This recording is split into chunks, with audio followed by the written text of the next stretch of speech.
Côte d'Ivoire, les municipales et régionales de 2023, un baromètre important pour l'élection présidentielle de 2025, Adam Kolia. Pour plus d'informations sur ce sujet, retrouvez-nous après le générique. Mais avant de commencer, n'oubliez pas de vous abonner et d'activer la cloche de notification pour ne pas manquer nos prochaines vidéos. Bon visionnage!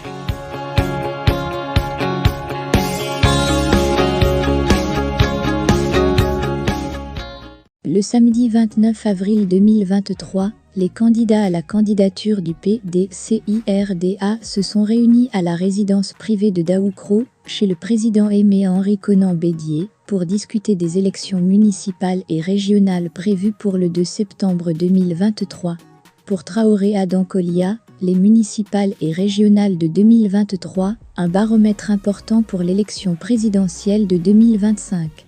Plusieurs personnalités importantes du parti étaient présentes, notamment le ministre Émile Constant Bombay, le PR Nyanké Kofi, le ministre Ezan Akele, le ministre Alakwa Dioremi, ainsi que d'autres militants et militantes.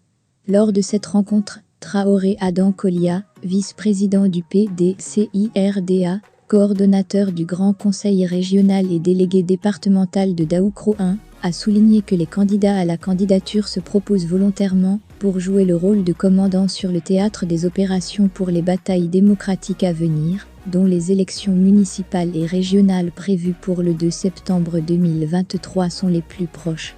Ces élections sont cruciales pour le PDCIRDA, qui cherchera à remporter des sièges dans les municipalités et les régions, afin de renforcer sa position politique.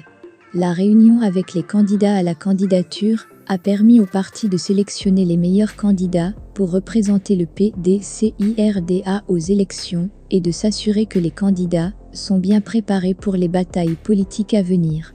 Selon Traoré Adam Kolia, les résultats des élections municipales et régionales du 2 septembre 2023 seront un baromètre important pour l'élection présidentielle de 2025.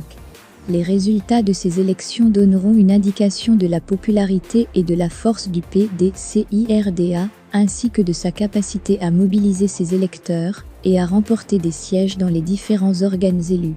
Ainsi, au regard des enjeux de ces scrutins et de nos ambitions, il n'existe d'autres alternatives pour nous que de fédérer judicieusement et effectivement nos intelligences, nos forces et nos aptitudes en toute humilité, pour remporter le maximum de collectivité, a-t-il relevé.